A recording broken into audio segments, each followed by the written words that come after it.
नमस्कार दोस्तों बच्चों, आज हम लोग जो है यूज ऑफ प्रीपोजिशन के बारे में जानेंगे। पिछली वीडियो में हम लोगों ने प्रीपोजिशन क्या है इसके बारे में जाना। अब उन प्रीपोजिशन का प्रयोग हम लोग अच्छी तरह से प्रॉपर वे में कैसे प्रयोग करते हैं, शुद्ध रूप में कैसे उनका प्रयोग किया जाता है, उनके बारे में जानेंगे। क्योंकि हम लोग जानते हैं कि हमारे जो प्रीपोजिशन होते हैं एक ही शब्द के कई अर्थ होते हैं, उनके अलग अलग प्रयोग होते हैं। जैसे कि यूज ऑफ इन के बारे में जाने हैं। इन जिसका अर्थ होता है में, अंदर की जहां बात की जाती है, कहते हैं हम इन का प्रयोग कहां करते हैं, इनका शुद्ध रूप कैसे प्रयोग किया जाता है। तो कहते हैं इसके लिए कई नियम होते हैं। पहला यह है क्या, जब कोई व्यक्ति या वस्तु किसी स्थान के अंदर पहले से ही विद्यमान होता है तो वहां पर जो में की अंग्रेजी होती है उसके लिए हम लोग इन का प्रयोग करते हैं। जैसे the students are in the class, विद्यार्थी कक्षा में है, वो पहले से ही उसमें विद्यमान है, विद्यार्थी कक्षा में है। तो यहां पर जो में की अंग्रेजी है हमने इन लिखा। ऐसे ही Mohan is in the house, Mohan मकान में है, तो यहां पर मोहन पहले से ही मकान में है तो हमने यहां पर इन का प्रयोग किया। तो हम समझते हैं कि जब कोई वस्तु या व्यक्ति पहले से ही कहीं विद्यमान हो तो वहां पर उसके लिए हम लोग इन का प्रयोग करते हैं। दूसरा नियम इसमें है, जब व्यक्ति आर्म चेयर बैठा हो, जैसे कोई कह दे कि वह कुर्सी पर बैठा है तो यहां हम यह कंफर्म करेंगे कि वो कैसी कुर्सी है, आर्म चेयर है, इसमें लगा हुआ रहता है, अगल बगल लगा रहता है। तो ऐसे स्टेज में वहां पर हम पर की जो अंग्रेजी हमारी होती है या पर की जो अंग्रेजी हमारी होती है उसके लिए हम लोग इन का प्रयोग करते हैं। जैसे वह कुर्सी पर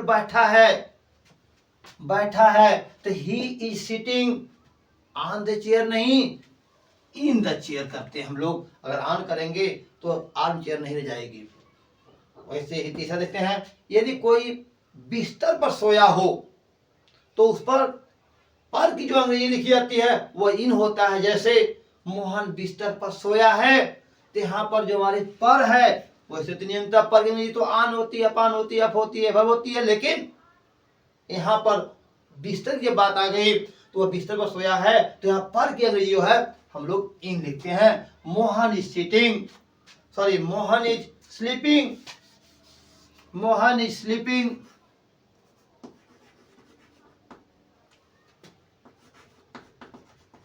इन द बेड, मोहन जो है बिस्तर में सोया है, बिस्तर पर सोया है। आगे है, यदि कोई प्राणी किसी स्थान पर हो जिसमें कोई अन्य प्राणी शामिल हो और यह निश्चित न हो कि वो किस स्थान पर है तो वहां पर जो है हम लोग, तो वहां पर हम पर की अंग्रेजी लिखते हैं, इन लिखते हैं। वहां पर की अंग्रेजी इन लिखी जाती है। इस पर की अंग्रेजी, जैसे पक्षी पेड़ पर बैठा है। अब पक्षी पेड़ बैठा है लेकिन यहाँ तो पर तो उन्होंने दे दिया कि पेड़ पर बैठा है, और किस स्थान बैठा है, डाली पर है कि एकदम जिसको पुनी बोलते हैं, एकदम ऊपरी वाला भाग वहां पर है कि कोतड़े में है, यह स्थान निश्चित नहीं हो पा रहा है, बस इतना कह दिया गया कि पक्षी पेड़ पर बैठा है। तो यहाँ पर जो पर की अंग्रेजी है वह इन है। तो इस तरह से हम लोग इन के बारे में जाने। और यहीं पर यदि हम देखें कि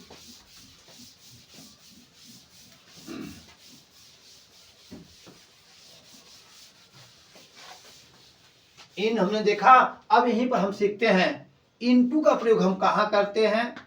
कहते हैं जब कोई वस्तु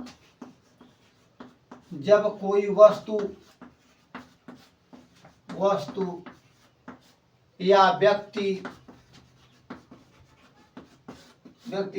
गति के साथ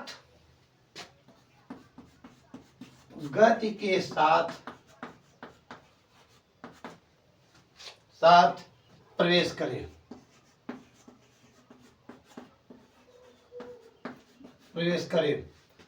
तो वहां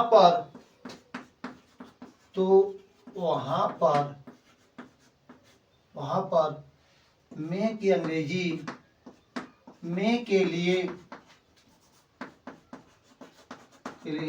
इनटू का प्रयोग करते हैं, इनटू का प्रयोग करते हैं।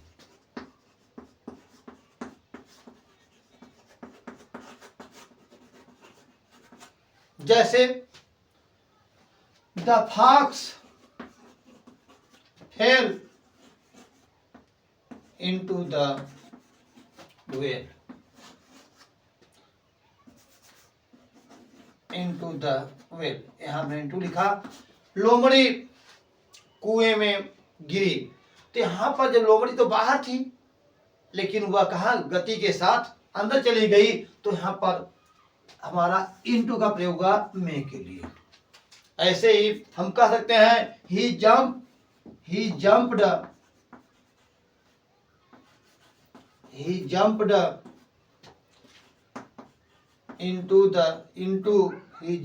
into the pond,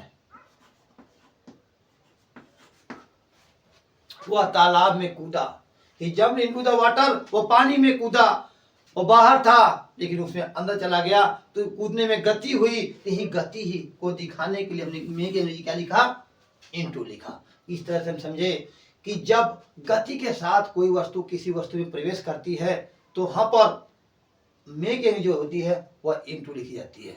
जैसे मोहन तालाब में कूदा, मेढक पानी में कूदा, तो यहाँ पर मेढक तो बाहर बैठा था लेकिन उसने जंप कर दिया कहाँ, तालाब के लिए, पानी में, तो यहाँ पर मे के अंग्रेजी जो है इनटू हो गई।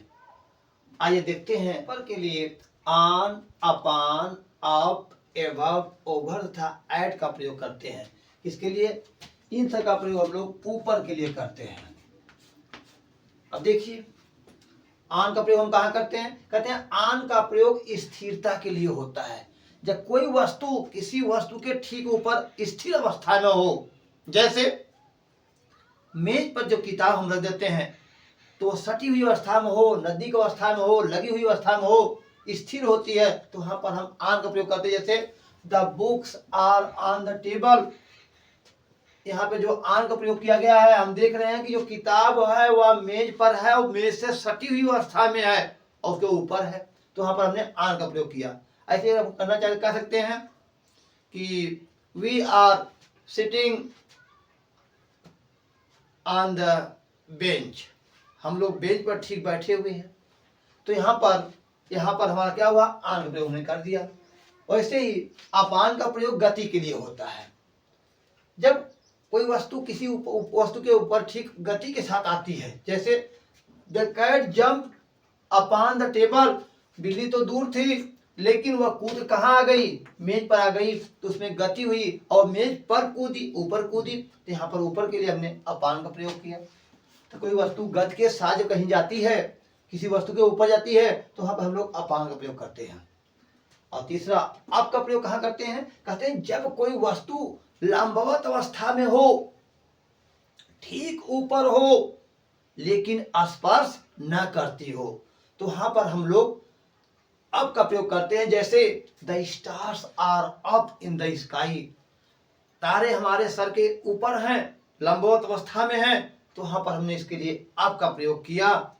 और इसी तरह से एभव का प्रयोग जब कोई वस्तु ऊपर हो, समाप्ति अवस्था में हो और प्रतीत हो कि वो लटकी हुई दिखाई देती हो, जैसे लगता है कि अब उसके ऊपर वो नहीं जा सकती, तो वहां पर हम लोग एभव का प्रयोग करते हैं। जैसे the stars are up above the world so high, यहाँ पर जो एभव शब्द का प्रयोग हमने किया, अप तारे तो ऊपर हैं, लंबवत अवस्था में है, एभव इतने ऊपर हैं जैसे मान लग रहा है कि वो लटके हुए दिखाई दे रहे हो, तो वहां पर हम लोग एभव का प्रयोग करते हैं। और इसी तरह से ओवर का प्रयोग जब कोई वस्तु ऊपर हो, समाप्ति अवस्था में दिखाई देती हो, उसमें गति भी दिखाई देती हो, तिरछी भी लगती हो, तो वहां पर हम लोग उसके लिए ओवर का प्रयोग करते हैं। जैसे the aeroplane is flying over my head, aeroplane हमारे सर के ऊपर क्या कर रही है, मंडरा रही है, तो यहाँ पर मर्राना यानी चक्कर लगा रही है, तो इसके लिए हम लोग ओवर का प्रयोग करते हैं। अब इसको एक उदाहरण से समझते हैं। जैसे ये हमारा हाथ है, इस हाथ पर यदि हमने इस डस्टर को रख दिया,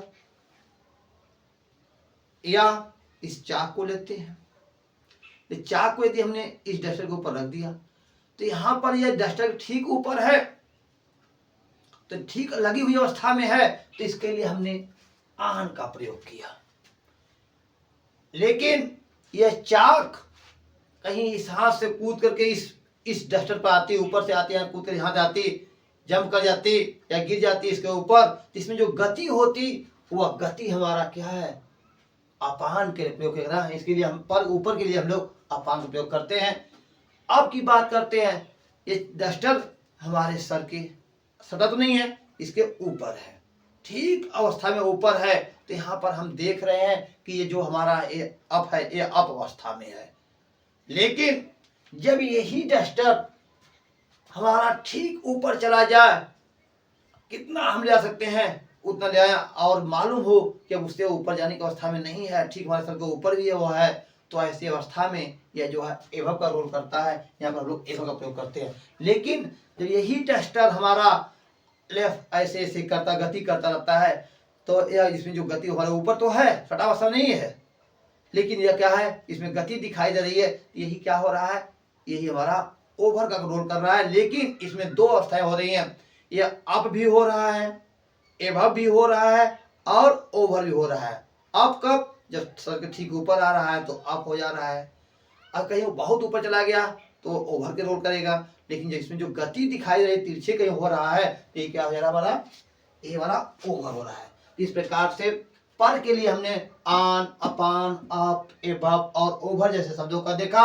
अब हम देखते हैं ऐड का प्रयोग पर के लिए हम कैसे करते हैं, या ऊपर के लिए हम ऐड का प्रयोग कैसे करते हैं, या ऐड का प्रयोग कैसे होता है, इसको देखते हैं। ऐड का प्रयोग कहते हैं, ऐड का प्रयोग जो हम लोग पर या में के लिए करते हैं, जैसे समय का बोध कराने के लिए हम लोग ऐड का प्रयोग करते हैं। जैसे they will read eight 8 o'clock, तो यहाँ पर 8 o'clock हमने समय दिखाने के लिए किया है, तो समय के लिए हम लोग ऐड का प्रयोग करते हैं।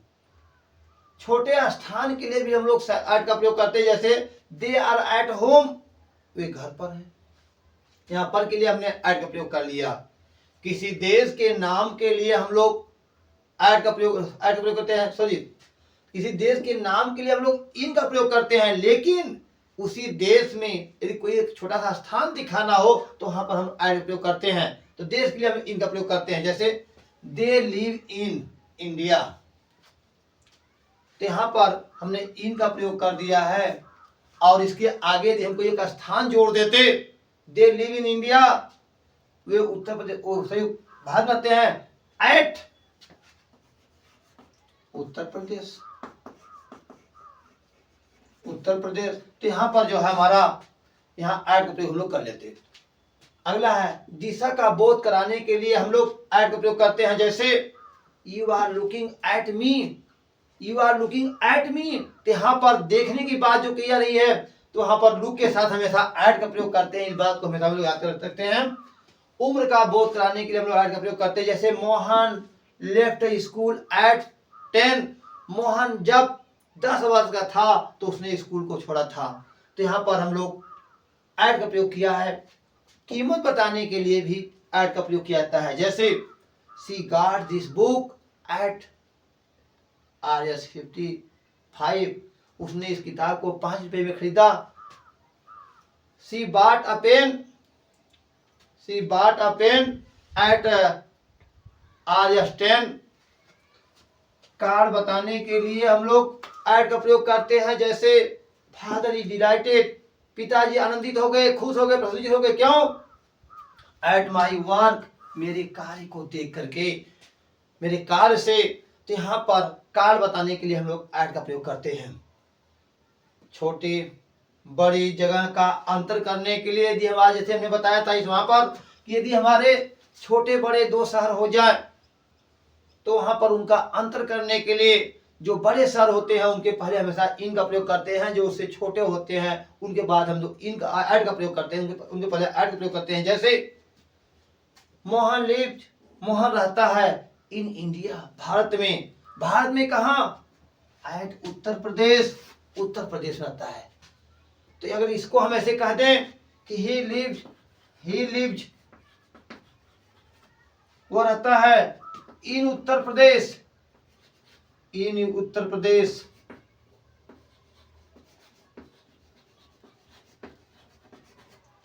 एट केराकत। और इसको और छोटा करना है क्या? तो he lived in Jaunpur, he lived in Jaunpur at Kerakat. वो जौनपुर बड़ा शहर हो गया, उसे छोटा केराकत हो गया। तो हम क्या देखते हैं इसमें? ये देख रहे हैं कि जो बड़े शहर हैं उनके पहले हम इनका प्रयोग कर रहे हैं, तुलना में उससे छोटे पड़ रहे हैं उनके साथ हम एट का प्रयोग कर देते हैं। बिटवीन, एमॉन्ग, एमॉन्गस्ट का प्रयोग कहते हैं बिटवीन का प्रयोग दो व्यक्तियों या वस्तुओं के बीच के लिए किया जाता है।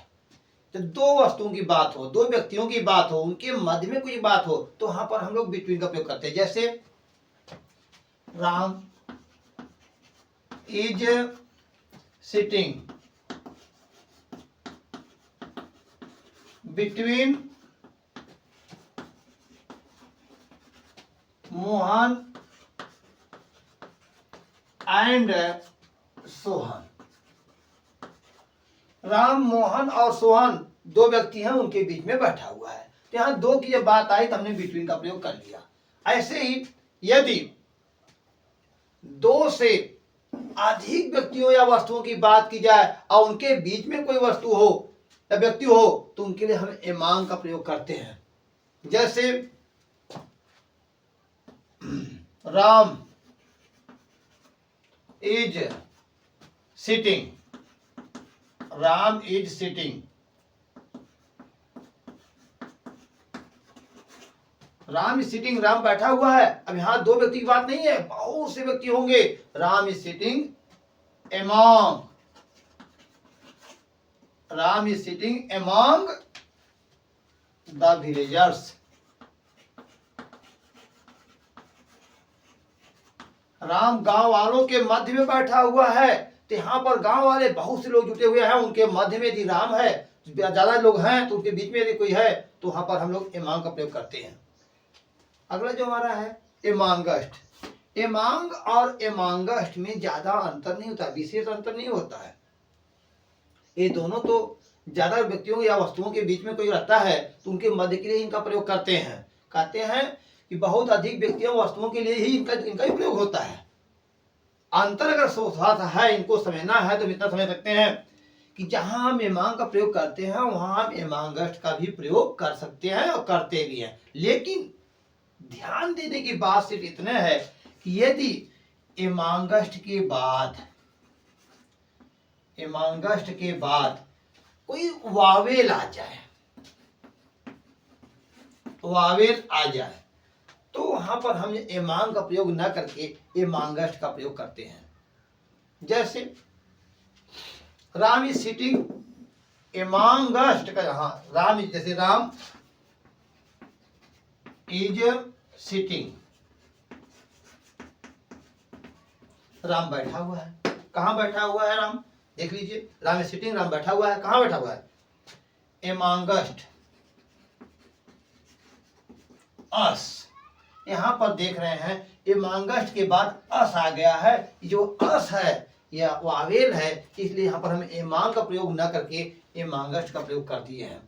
यदि एमॉन्ग या एमॉन्गस्ट द कोई द आता तो हम द जाता तो हम वहां एमॉन्ग या एमॉन्गस्ट दोनों का प्रयोग कर सकते थे।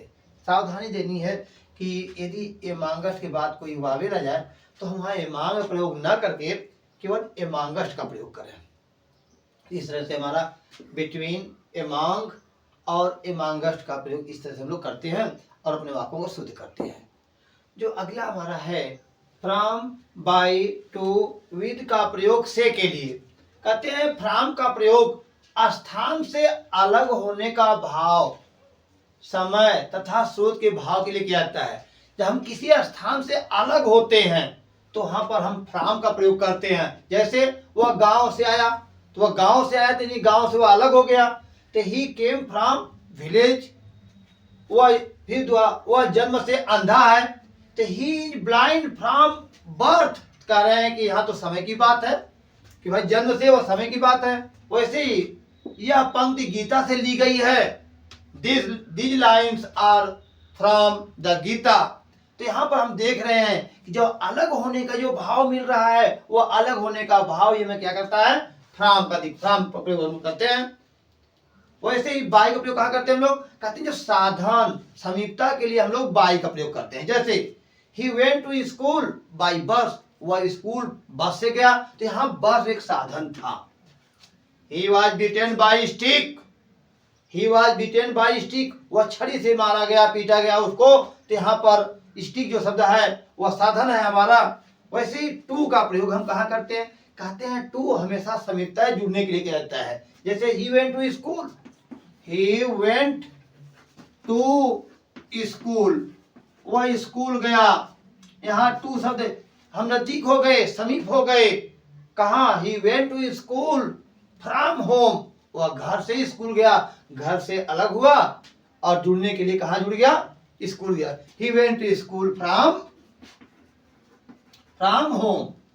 इस तरह से वह फ्रॉम का हम लोग अलगाव के रूप में हो गया, और जो है टू जो है जुड़ने के रूप में हो गया। तो जब से की अंग्रेजी होती है वह फ्रॉम बाई टू के द्वारा प्रस्तुत हो रही है।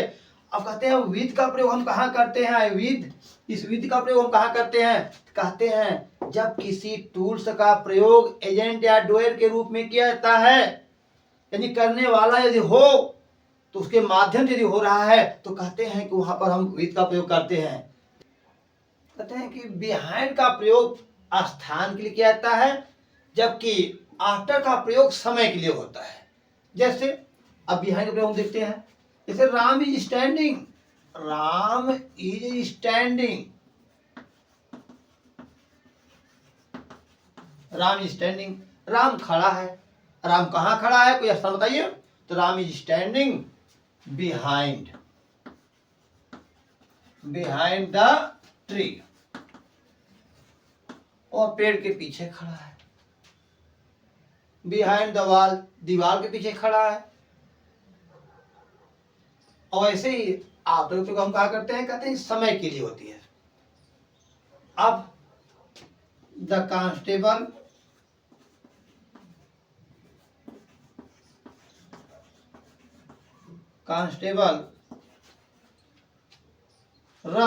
ran after a thief,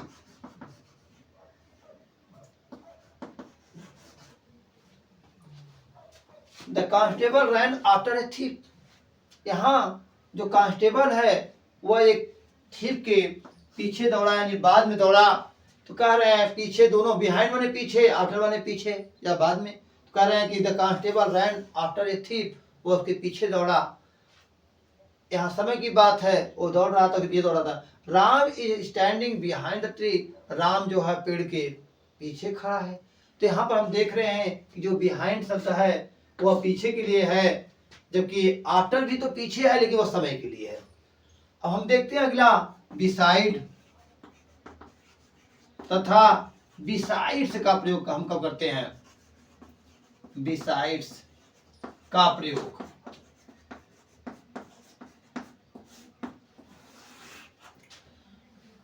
कहते हैं, बिसाइड का अर्थ होता है, बिसाइड,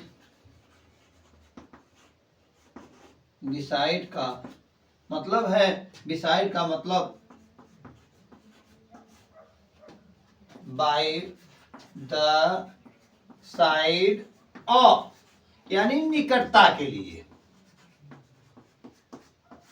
बिसाइड का प्रयोग हम लोग निकटता के लिए करते हैं, जबकि बिसाइड्स का प्रयोग, बिसाइड्स का प्रयोग इन एडिशन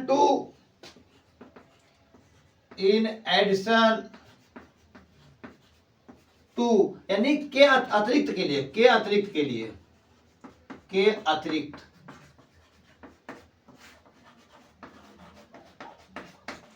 कहते हैं beside by the side of, मतलब निकटता को दिखाने के लिए हम लोग बिसाइड का प्रयोग करते हैं, जबकि बिसाइड का प्रयोग क्या की बात करते हैं, जैसे I am sitting beside my mother. मैं माँ के बगल में बैठा हूं, माँ के नजदीक बैठा हूं, माँ के पास बैठा हूं। जबकि बिसाइड का प्रयोग होता है के अतिरिक्त, जैसे आई बाट अ पेन, मैंने एक कलम खरीदा। बिसाइड्स अ पेंसिल,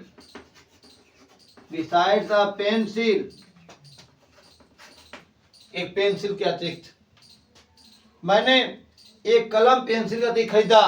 तो यहाँ के अतिरिक्त की बात की जा रही है। तो यहाँ पर देखा जा रहा है कि जब एक नजदीकता की बात आवे तो हम निकटता के लिए बिसाइड का प्रयोग करेंगे। जबकि कोई वस्तु ली जाए और उसके अतिरिक्त कुछ और भी लिया जाए तो उसके लिए हम कहते हैं कि क्या है, बिसाइड का प्रयोग करते हैं। वहां पर हमने कलम खरीदा, अब कलम तो खरीदा ही हमने किताब भी खरीद लिया, कलम के अतिरिक्त हमने किताब भी ले लिया, पेंसिल भी ले लिया।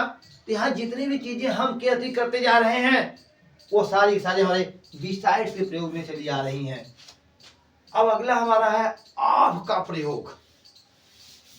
देखते हैं ऑफ का प्रयोग हम कब करते हैं और किस स्थिति में करते हैं। बहुत ही इंपॉर्टेंट ये भी होता है ऑफ का प्रयोग। जो हमारे यहाँ प्रीपोजिशन ऑफ होता है ये संबंध दिखाने के लिए होता है, संबंध के लिए होता है। और कैसा संबंध कहते हैं कि संबंध के लिए,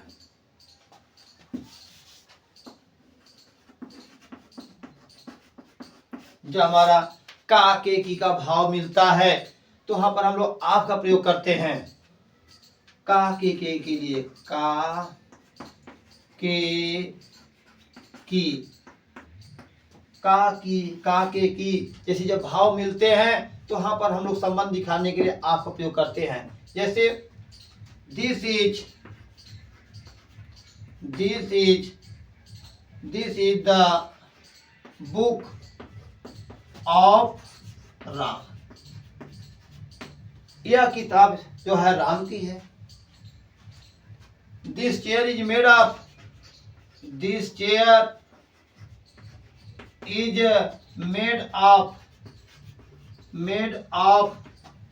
वुड,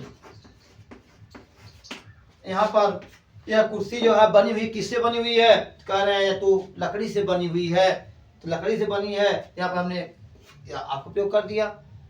और भी बातें हैं जैसे कि यहाँ आप के अतिरिक्त हम ए पार्ट ऑफ यस का भी प्रयोग करते हैं। Ram's book, Ram's pens, Mohan's book, Mohan's pens. तो यह इसके माने भी होता है का के की। इस एस को बोलते हैं ए पार्ट ऑफ यस, जिसका भी संबंध से भी संबंध होता है। हम जब कोई बीमारी हो, किसी बीमारी के लिए हम आ का प्रयोग करते हैं। जैसे वह कालरा से मर गया, वह कालरा से मर गया। तो भूल करके भी हम लोग यहाँ से के निजी फ्राम नहीं लिखते, हमेशा आप का प्रयोग करते हैं। He died of Kalra. कोई बीमारी हो और कोई बीमारी से मरता है तो वहां पर हम लोग से के लिए हम लोग आप का ही प्रयोग करते हैं, फ्राम का प्रयोग नहीं करते, बाई का प्रयोग नहीं करते। तो जो हमारे बहुत ही महत्वपूर्ण रूल्स रहे, इम्पॉर्टेंट रूल्स रहे, हम लोगों ने प्रीपोजिशन के उन सारे रूल्स को देखा। ऐसे तो हमारे बहुत से और रूल्स हैं, लेकिन महत्वपूर्ण जो हमारे रहे उनको बताया गया। मैं समझता हूँ कि आप लोग इनका प्रयोग भी समझ गए होंगे। तो इसके लिए मैं आप लोगों को बहुत बहुत धन्यवाद देता हूँ। नमस्कार।